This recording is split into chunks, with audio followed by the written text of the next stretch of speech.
I'm Jim Collis, Gallup campus here in Omaha, Nebraska. This is Gallup Strength Spotlight, recorded on January 6th, 2016.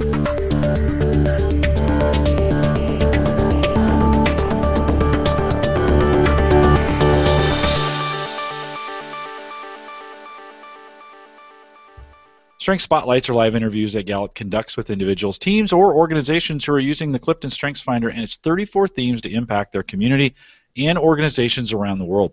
If you have questions, please email them to us. You can send that to coaching@gallup.com. Don't forget to visit the Gallup Strengths Center.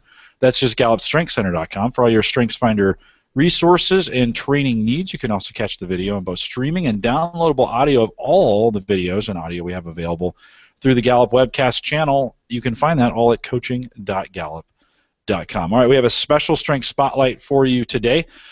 We really, over the next two podcasts, or the two Strength Spotlights we're going to do, we're going to kind of highlight podcasting, and I want to get an opportunity to talk to two of our coaches that are out there doing podcasting around that. And so I will introduce them individually. I want to introduce Andy Sokolovich to you. Andy, of course, is from Unleashed Strengths and does the Thematics. Actually, they both do the Thematics podcast. And Andy, welcome to the Strength Spotlight.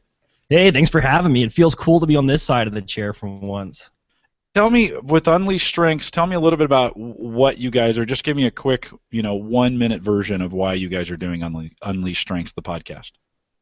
Well, the podcast is Thematics through Unleashed Strengths, and we kicked it off. Man, I don't know when we kicked it off. We were on episode 48 recently, is the last one we put out there.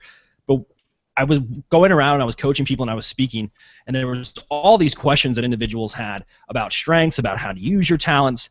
And when I came back, I thought, how is there a way that I can continue this conversation or learn from other strengths coaches and be able to disseminate it to the masses? And I was a big fan of podcasting, and I was looking around. There were no strengths podcasts at that time, at least none that I were familiar with. So it was an easy decision to go ahead and try to grab the gear, teach myself how to podcast, and then launch Thematics in an effort to help other people learn all about strengths. Wow, very cool. And then his co-host on Thematics, and next to him on the video here, Grace LeConte of LeConte Consulting. Grace, welcome. And how did you show up on the radar with Andy in this? How did that work? Good question. Where did I come from? Amazing Grace, right? Yeah, exactly. I joined Andy as a guest, his fourth guest in the Thematics show. When I was living in South Dakota, and I had started a consulting business with business development. I had taken a kind of a pivot from my old work of working with data analytics in the healthcare field, and decided to just start something I'd always wanted to do, begin a business, and kind of threw myself into it. And through my episode with him, I discussed my own challenges of finding my strengths and using them in the creation of a business concept. So that episode kind of highlighted that struggle for me and the challenges and outcomes and successes. But once a few more episodes went by, I was kind of listening in and out, and all of a sudden I heard him asking me if I would like to join the show, and mainly because he'd gotten kind of tired of the format being the same questions, and he wanted someone to bounce more questions and kind of analyze further the topics that we were speaking with our guests about. So I appreciated the fact that he noticed that that was my point of view, and was very happy to join at that point.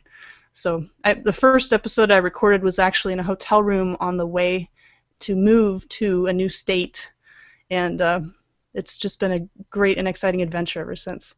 No, very cool. The goal of today's podcast, as we go through this, a couple things. One, we want to you guys about the kind of the reasons for podcasting and the benefits of it that you found in your practice.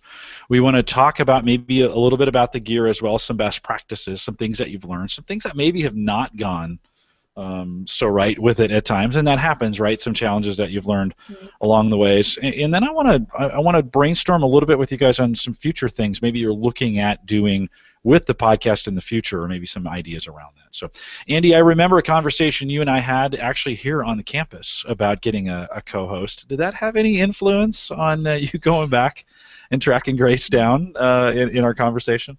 Are you trying to take credit for me? I am, yes. No, absolutely it did. I mean, everybody knows what you do there at Gallup and that you do podcasting too as a hobby. But it was important for me, sitting behind the mic, interviewing somebody via Skype, and going back and forth and asking the same questions is amazing. It's fun. But one of the things I wanted to do was change up the dynamic a little bit.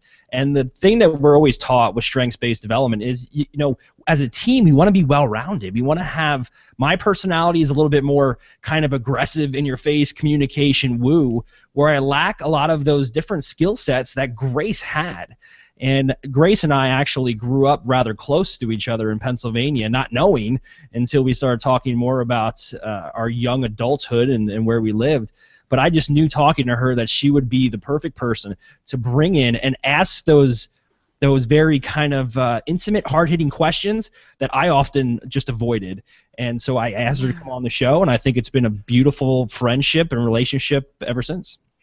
One of the things, you guys did a show just recently over a Thematics, show number 40. Help me out, Andy, on that. What's the number? 48. 48, or you guys talked about what this has done for you personally from a podcasting standpoint. You went back and talked about some of the guests that you had on there. I'm going to recommend, too, when you're done listening to this webcast podcast, that you head over there and listen to that. 'Cause I think it's a great. It'll be these two together will be really good to put together and listen to it. We're not going to focus as much on it personally, but more on the business. Grace, let me throw it to you and say, when you think about since you've been podcasting, webcasting with Andy, what kind of results have you seen for it in the business? Has it opened some doors for you? Has it done some things that have allowed you to get more business, to get into other areas where maybe you hadn't gotten before? Talk a little bit about that for me. Sure. Honestly, I expected that being on a podcast would have direct impact on business opportunities, and what I found was that it actually has a lot of secondary impact, secondary outcomes.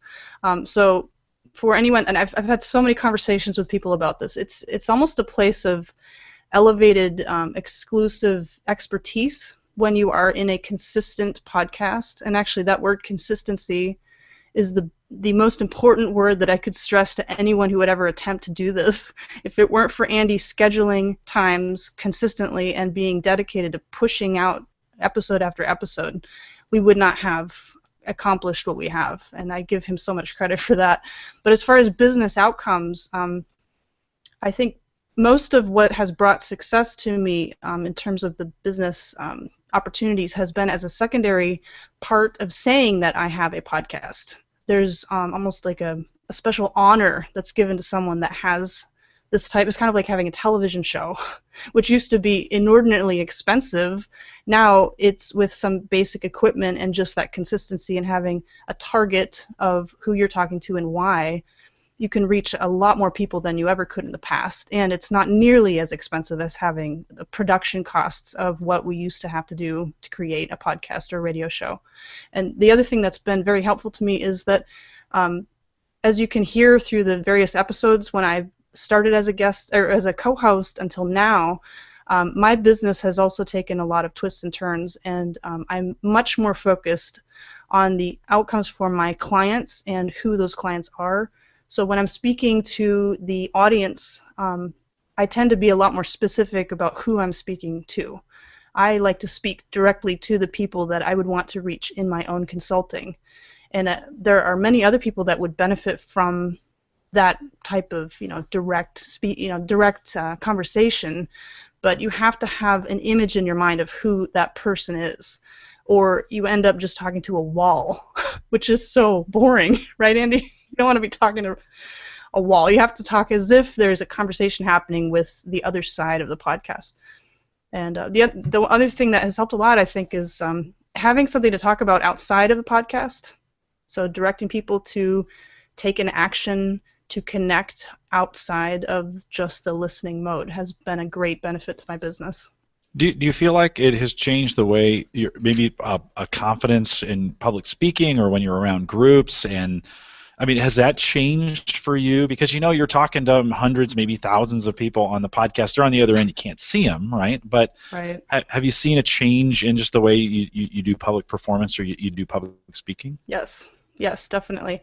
Part of that has come, we were talking before we started recording, about the fact that I grew up in another culture. I was around many types of other languages, and my ability to connect with people from other cultures has been very helpful in this podcast, because many of our guests have come from other countries. Many of them are not native English speakers, and so I've really enjoyed the commonality of having, the opportunity to have learned a second language as a child, and welcoming them into our tribe and building that community has given me confidence to then translate that to other business opportunities as well. It's really opened doors for me to think in a different way about growing a community, so that in my own practice of serving medical doctors and another medical facility leaders, I can have a common discussion about many other topics, travel, strengths, business development, growth, and even podcasting has come up in my discussions with clients.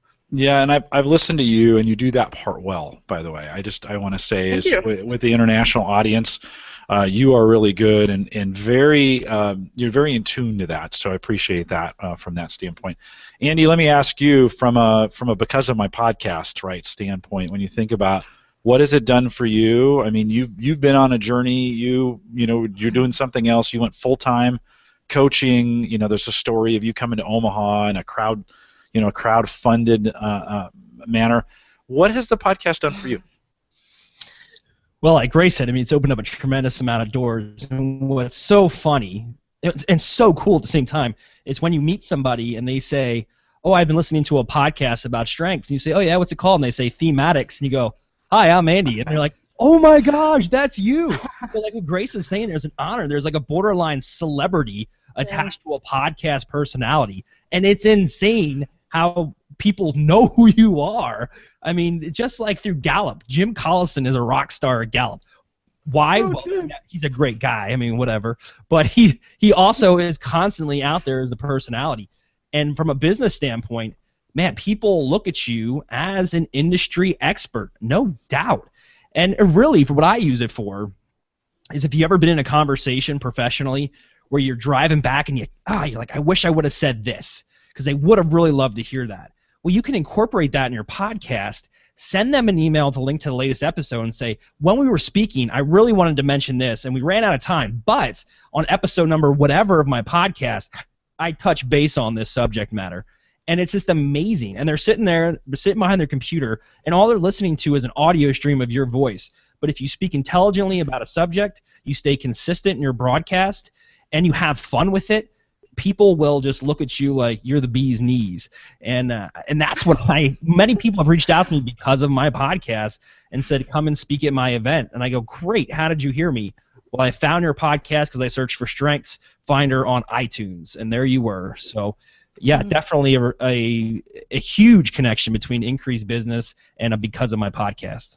So you both said credibility from that standpoint. It increases some credibility in the community. Andy, you mentioned it led in, and you both said kind of secondary. There's these secondary.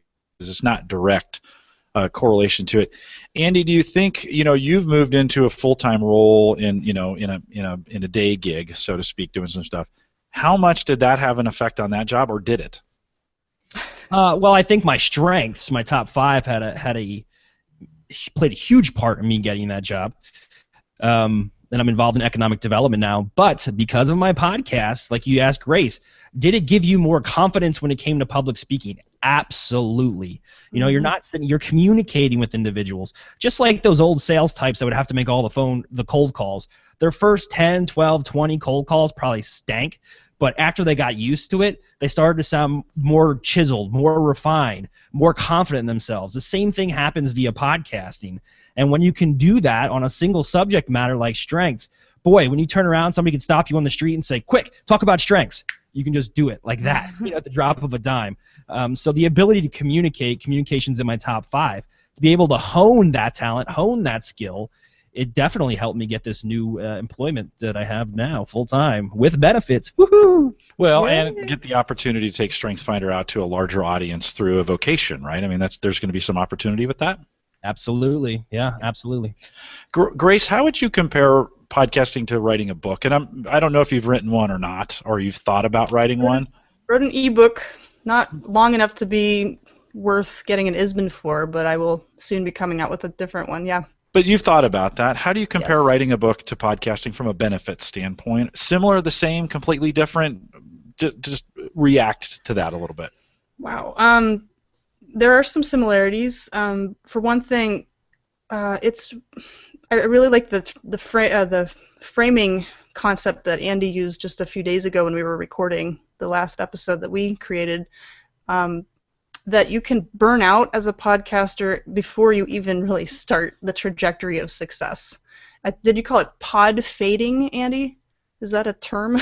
Yeah, that's podcasting specific terminology, which means you start a podcast and then you quit, and it just kind of hangs out there in the webosphere, but you're no longer making any new episodes. It's like seeing a gravesite. It's so horrible to see something from 2013 or 2014 with a few episodes, and then there's an end to it, and you find it in a search, but it's like, where are the rest? What happened to these people? Did they die? Did they lose interest? Did they just stop making them? So one thing that I think is really, really important before you even start recording, well, before you start publishing, is to record. Record yourself talking. Practice. Listen to it. Have other people listen to it. I've been recording my own things, and the practice that I've had of being on a live show has been great, but I think you have to really know what you sound like before you put all the effort out to create the show. That's been really helpful for me, and it helps also with public speaking opportunities. But as far as writing a book, I would say the similarities are that you can't just write stuff and publish it and have people want to buy it. I mean, that really cannot happen that way. There's some strategic planning that has to come into play to know what people want to read and to acquire all the information that would specifically address that problem. I've made the mistake of writing articles and short booklet type workbooks without actually answering the question that the title said it would answer. And thankfully, it's never really caused any major issues until now because I realized what had happened. But that can happen in a podcast too. You could have a big promise, but then you never actually get to answering those questions in the episodes. And that could really lead to frustration from your audience. So I would highly suggest planning it just like you would a book. Write the outline, fill it in with main points, and then corresponding subpoints. Then fill in the data, have examples and stories, and then you can kind of see where it could go rather than throw stuff at a wall, see if it sticks. Oh, 3 episodes in, shutting that one down, starting a new podcast. I mean, is this something that you've seen too, Jim? Podcasts that start and stop?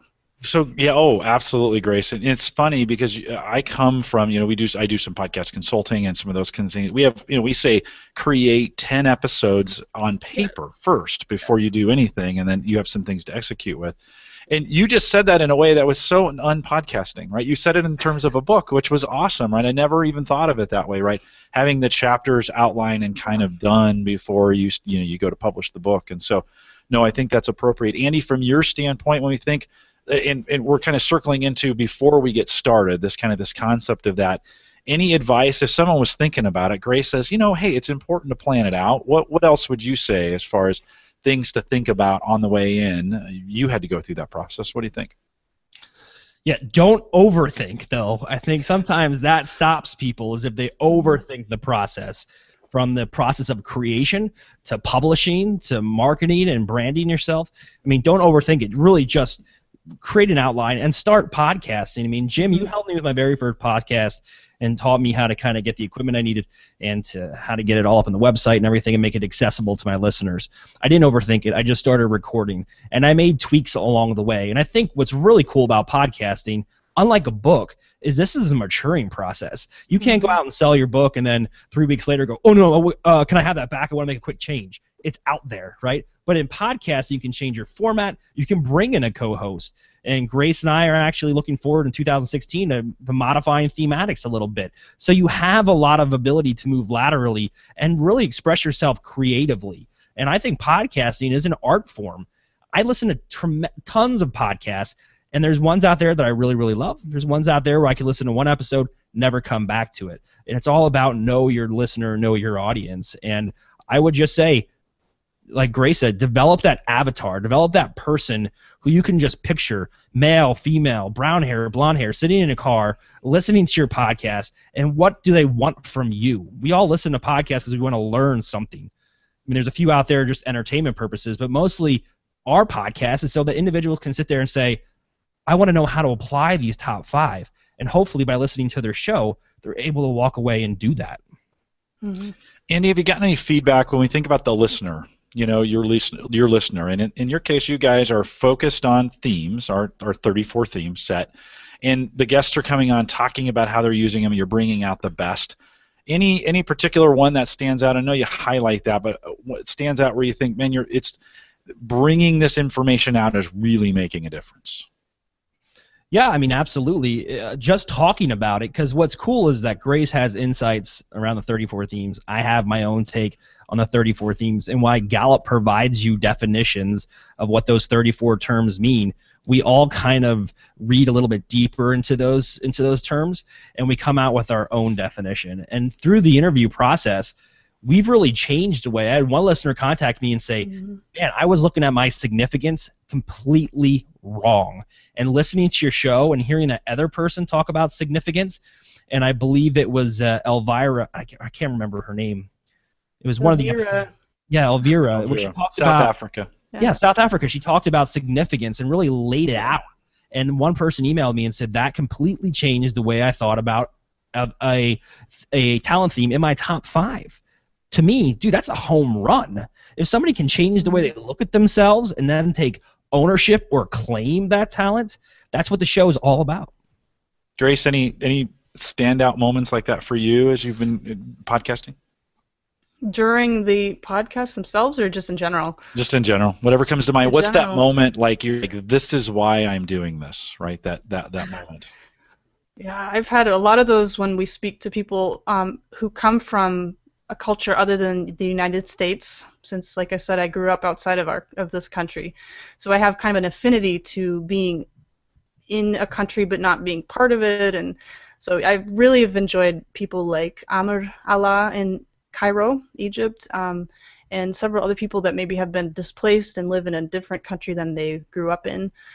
That's been great for connecting. But I think the greatest thing for me is that although I'm not a certified Gallup coach, and I don't plan to be, because I can apply the benefits of having a coach to the needs that I find in my practice. I still have coached people using the amazing tools that Gallup offers. But the best part is when I can introduce a whole group of people to this tool, and most of them have never even heard of it before, or they had assumptions about StrengthsFinder being something that would minimize them or punish them. It's been very interesting to see that. I work in the health information management field and also with physician groups, and sometimes they have never heard of Gallup or StrengthsFinder in general, especially when it comes to the application of this in building teams. So I find it fascinating to be able to introduce this tool, and then of course it benefits Gallup, but it also benefits coaches that I can bring in to help provide the long-term benefits of what it offers. So the podcast serves as kind of a catalyst for this, because I can, as Andy said, you can refer back to certain episodes that would be of value as I work with people. Yeah, no, well said. I think before we talk about hardware, what it takes to do podcasting, I want to ask you guys any gotcha moments in there where it didn't quite go as well as you thought. And Andy, I'll throw it to you first to say, a lesson, I'm sure there's plenty of them, but lessons learned when you think of, if you were to give advice to somebody thinking about doing this, what's the downside for you, and what would you warn somebody of or say, ooh, don't do it this way? Yeah, a few things. Normally what we find out is when people aggressively reach out to us and say, I want to be on your podcast, I want to be on your podcast, I want to be on your podcast, and you say, okay, and you bring them on, the first thing they want to do is just promote the crap out of their own business. You got to watch yourself there, because you got to remember that you are in ultimate control of your podcast. It's your show. You're the producer, you're the director. So you can be choosy on who you want to bring on your show. And we've had a few times where individuals just wanted to hop on and really promote their business. And while that's fine to an extent, the goal is really to educate listeners about StrengthsFinder. And also, when you're having a show and you're bringing people on to pair with you as an expert about StrengthsFinder, you have to make sure they understand what StrengthsFinder is. So we've had one time where we were interviewing somebody, and you could actually hear them rifling through their papers, trying to remember their top 5 and reading the descriptions. Their report was probably fresh out of the printer, still hot from the ink, and they were going through it. So, you know, that was an awkward moment. But again, and you gotta build a little bit of thick skin too, or have some courage to tell them, hey, we're not going to publish this episode because it's not what our listeners want to hear, and it's not what we want to put out to our listeners. So, yeah, we've had hiccups. We've had one of the hard things when we interview people from all different time zones, as you know, through Call to Coach and all the other shows, is sometimes you're sitting behind your computer at 7, 8 o'clock at night, or you're getting up at the crack of dawn trying to do these shows because you want to interview this person. However, you know, they're 12, 13 hours difference. So those are some hiccups that we've had in the past. But ultimately, I would say we have a pretty good track record. I mean, we haven't had too many problems in 48 episodes. How about you, Grace? I think the biggest challenges that I've had so far, Andy, there's still time to have more problems. One challenge I've had is the lack of immediate feedback. I really like to have audience participation when I present a seminar or workshop or even one-on-one consulting.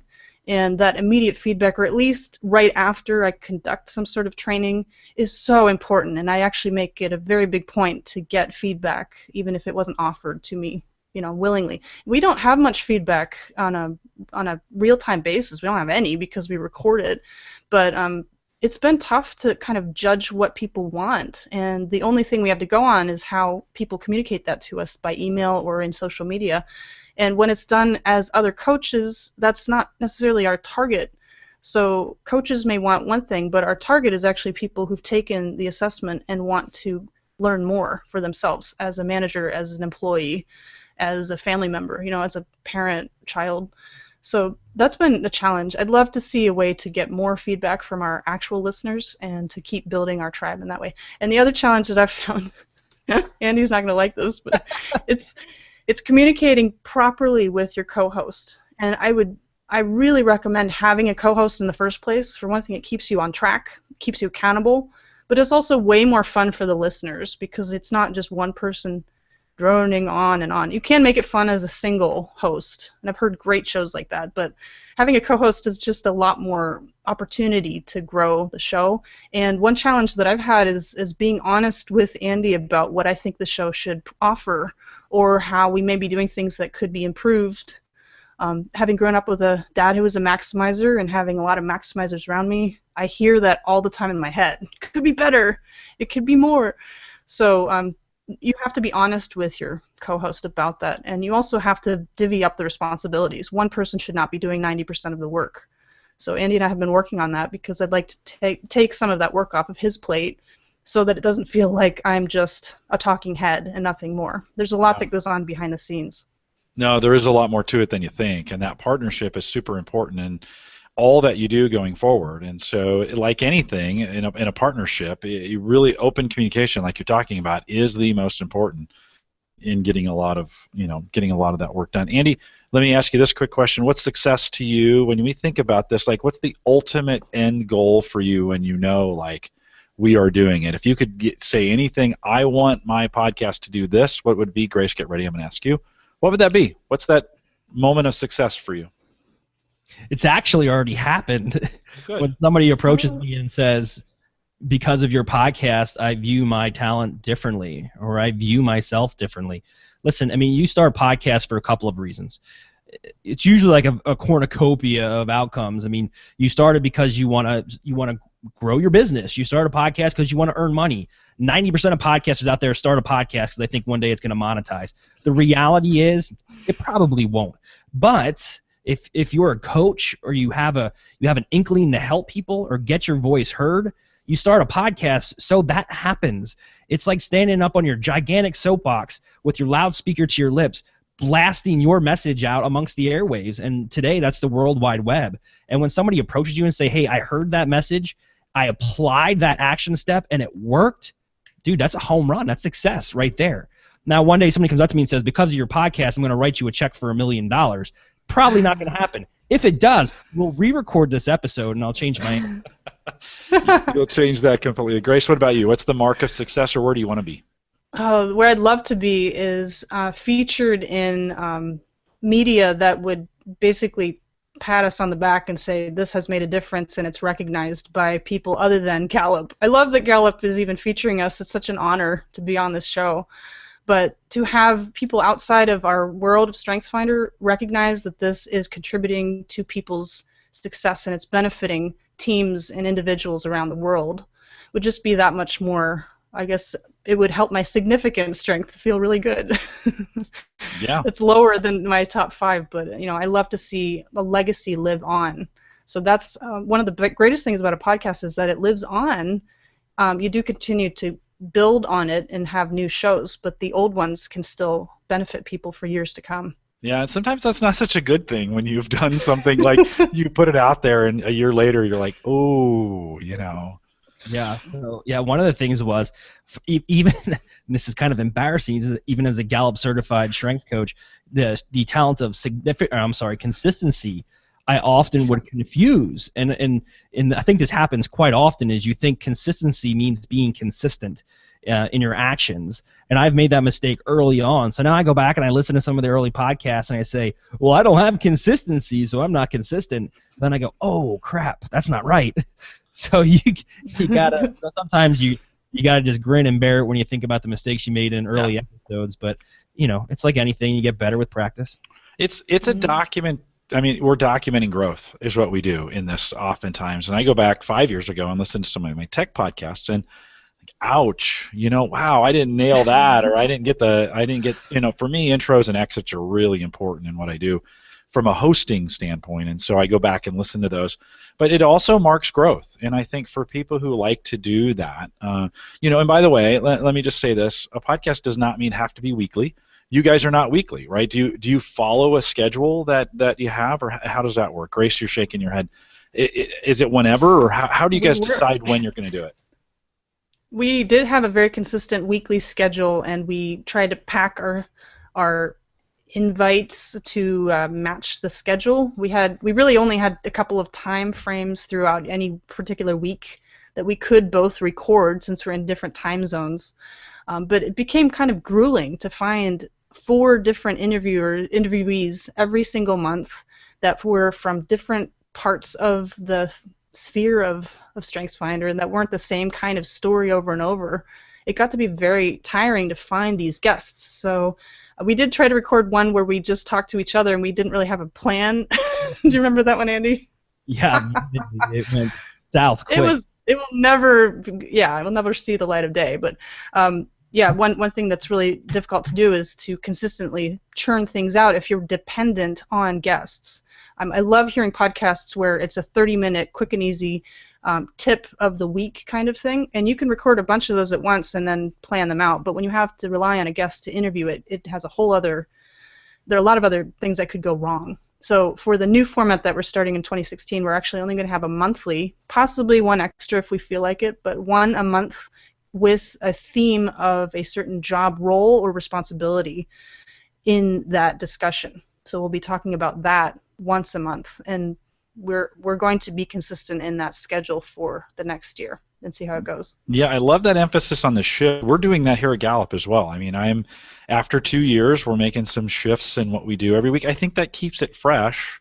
We're going to keep them in the same channel, so people will continue to get those along those ways. But I think you have to kind of change and evolve as you go forward with it. It has to be something that, because you're growing in the process. Andy, what have you found from a a duration standpoint or from a scheduling standpoint as you go into 2016? What kind of gets you excited and about what's coming up in the stuff that you're doing? Yeah, Grace is 2 hours behind me, so I'm Central Standard. She's Pacific Time. So and she has 3 children. I have 2. We're both married. There's dance and there's all these other extracurricular activities that my kids are involved in. So from a scheduling standpoint, it's just a matter of us being on the same page as far as when we're available. And I think that got increasingly more difficult towards the end of 2015. And that's when we realized 2016 is going to be a new year for us. It's going to go amazingly well, but we have to make some tweaks and modifications. Also, I have the attention span of a gnat. So I'm like, squirrel. And so for me, it's important for this to continue that we shuffle it up and we change it up every once in a while, because I don't like to get into a rhythm and again, consistent, not consistency, but be a consistent podcaster. We're going to put consistent monthly episodes out, but what we are doing is what you're supposed to do as a podcaster, I feel, is modify your show to fit your schedule. Because if you try, you're going to burn yourself out. And I know I was interviewed several months ago on a show that a guy was doing on Success or something like that, and he was trying to do a John Lee Dumas daily show, and he was burnt out. You know what happened to my episode? Nothing, ever. No. I think I was the last person he must have talked to, because he hasn't put out any new episodes, but he cranked it hardcore for about 60 days of putting out brand new material, and he burned himself out. But again, when we look at the results that we want from our podcast, they're never going to be achieved if you quit. So you got to modify your show to fit your schedule and your needs as a podcaster. And there's no doubt about it. Your content will consistently get better, and you'll get into a groove, you'll get into a rhythm, and you'll really enjoy it because it's fun. Yeah, and I think the message is you can do anything you want in any duration that you want based on the way you want to do it. And I think we get sometimes we're like, oh, okay, well, Gallup does it this way, or Thematics does it this way, or I listen to a daily show here, and so I have to mimic that. And I think there's some real, you have to do a little soul searching to say, realistically, how often can I do this? I would rather hear a really well done once a month podcast than 4 really poorly thrown together, podcasts from that standpoint. We've also talked about several different formats, right? You guys have, Grace, you brought up somebody just doing a solo cast, and sometimes that can be awesome, so that's a way of doing it. We talked about doing it in teams like you guys are doing it. That's another. We have guests on, which has all its own different pressures. You think guests will be great, and yet it's got all its own pressures of getting them booked and the time that's getting there. Some people feel like they have to record, so if I have a weekly schedule, I have to record once a week to get it done, where you could get your guests on one day and do 4 at a time and release them out throughout the month, right? From that standpoint, you can kind of bulk load those. So because nobody knows behind the scenes. Now, we do on my tech shows, we do them weekly, and they're all live. And so I want a live audience, and so we do live for Call to Coach. I couldn't bulk load those. I need to do them following a live format, and that's another way. Grace, you talked about instant feedback. The right way, or an easy way to get instant feedback, is to grow that audience. You get it, you kind of get them, and they start showing up at the same time. Consistency is key, right? It's hard to do live if you're all over the place. But I guess the point I want to make in doing this is that there is no right format. It's the one that you do, and you do consistently, and you get them out. If you pod fade, you'll never have any podcasts out there to get it done. So great feedback from you guys. I want to ask from equipment standpoint, Andy, I'll start with you because we're kind of the gearheads on this kind of thing. How much equipment do people really need, in your opinion, to get started podcasting? Very little. I mean, that's the thing. I think when we tune into podcasts, especially ones that are live, and you see the equipment in the background, you automatically get sticker shock and think, how much am I going to have to spend on that? But the microphone that you're using and the microphone that I have here is the ATR 2100 by Audio-Technica, and I've seen this for as low as $39.99 on Amazon. I think the highest I've seen them in a while is like $60. It's an XLR, which means it has the XLR cable that attaches to the mixer, but it also has a USB interface. Everybody that's got a computer's got a USB with the, except for some iPad users and things like that out there. But you just plug it in, you plug and play, record it. There's a free program out there called Audacity. You can download that to your desktop, open it up, record, start playing around with the settings, and boom, you have an audio file. It's that simple. There's not a lot that goes into it. And then as you continue to upgrade your equipment, you can do it slowly, and then it's, again, minimal charges. So if you want to spend $100 here, $100 here, next thing you know, you start developing all this equipment, and then you have a full-blown studio. But to initially get kicked off, I think with your help, Jim, I rocked. Now, again, I kind of went for the moon, so you told me what to get, and I was like, Amazon, buy now, and I got it because that's just how I am. But I could have trickled my equipment in, but I bought a mixer and I bought the mics and stuff like that. But it's not difficult. It's not difficult to get started, and it's really not difficult to maintain as long as you modify the schedule to fit your needs.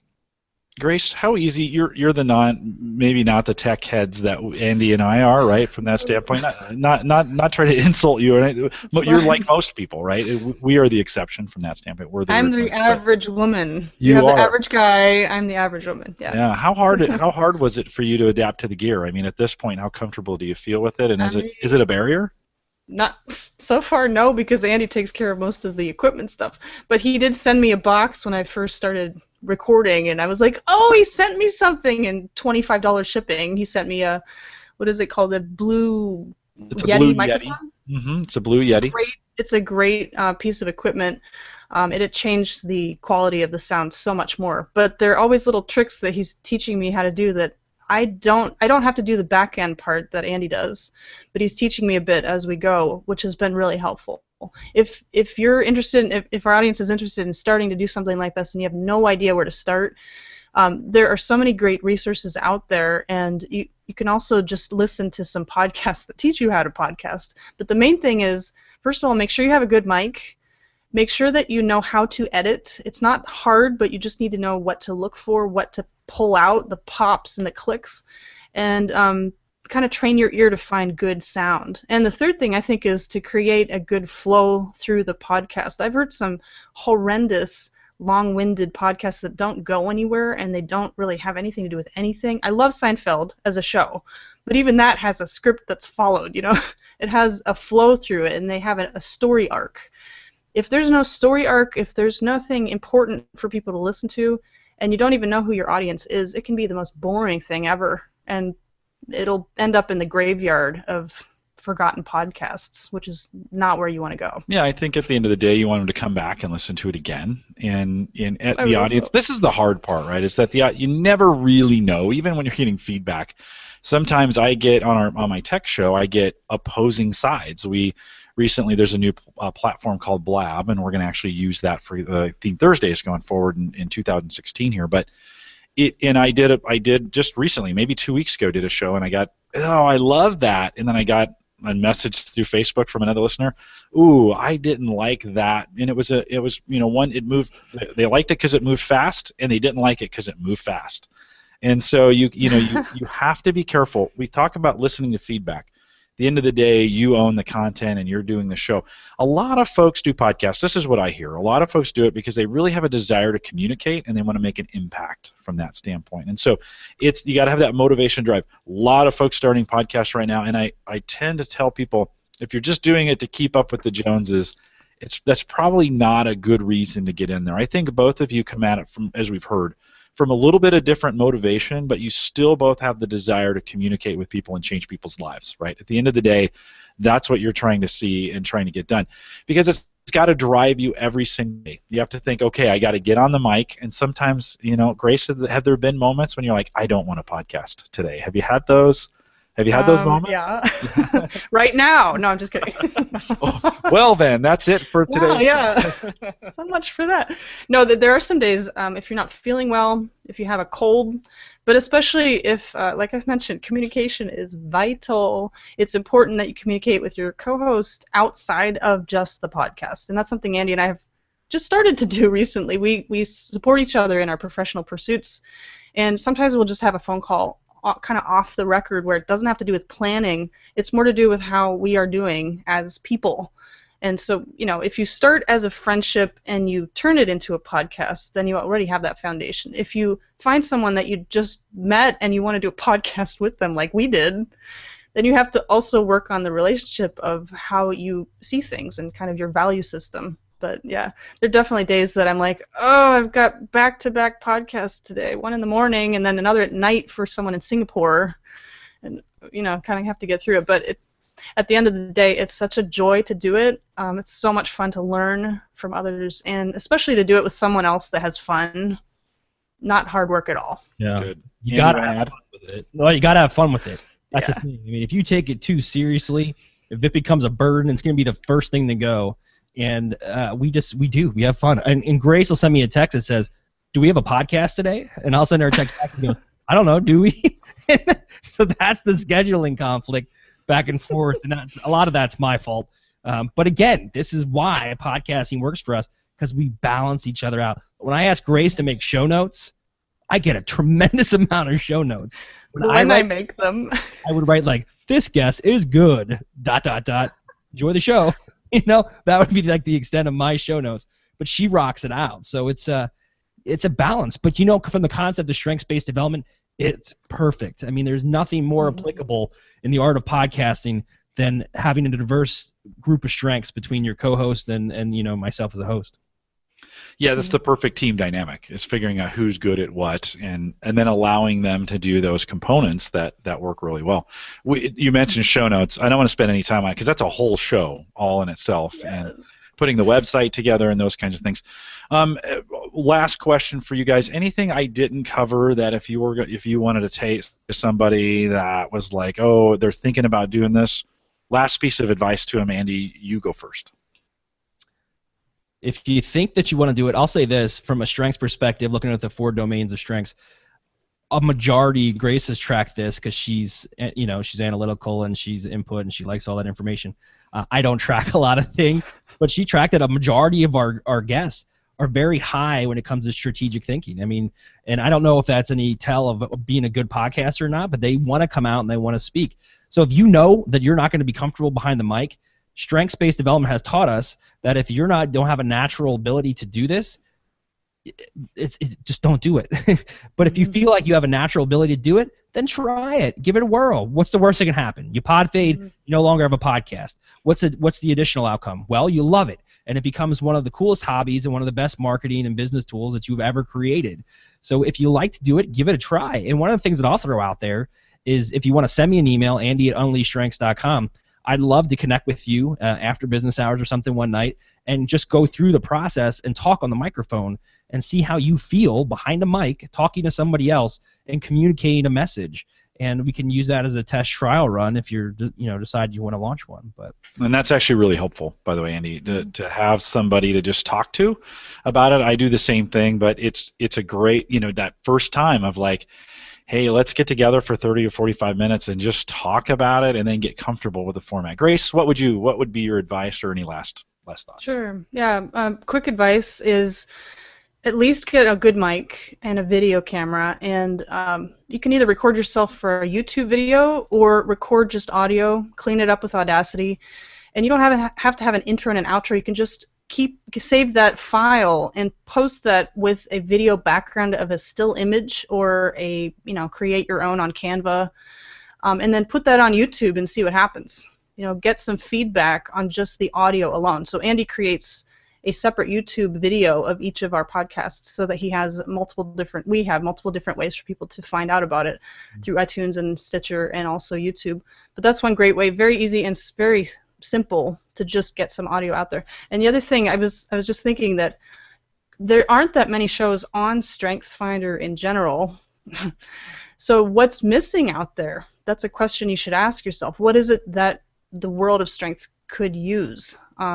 I think that there's a great opportunity to talk about case studies, talk about real stories of people who've been changed in different ways, talk about some of the people that you've coached, and then have a format where you can bring in resources and experiences and tips, techniques that you use when you coach. Those, I think, would make for some amazing content on a podcast that has yet to be made. Yeah, and I think I would say be realistic about your expectations of what this is going to do. I think sometimes, the StrengthsFinder community is still pretty niche-y when we think about how small it's.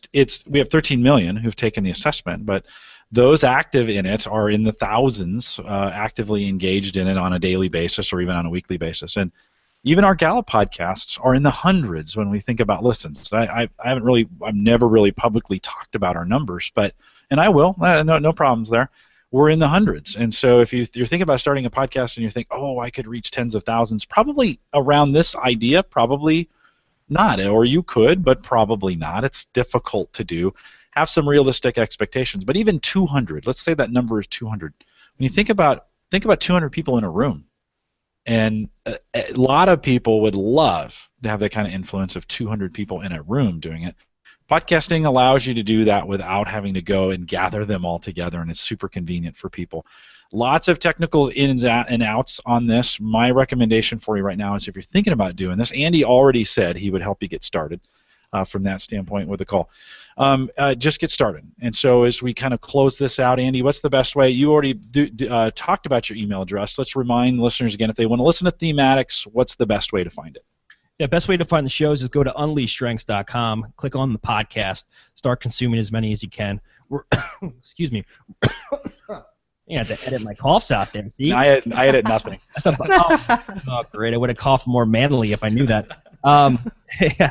And the other way is to go to iTunes and just search Thematics. You can find us there.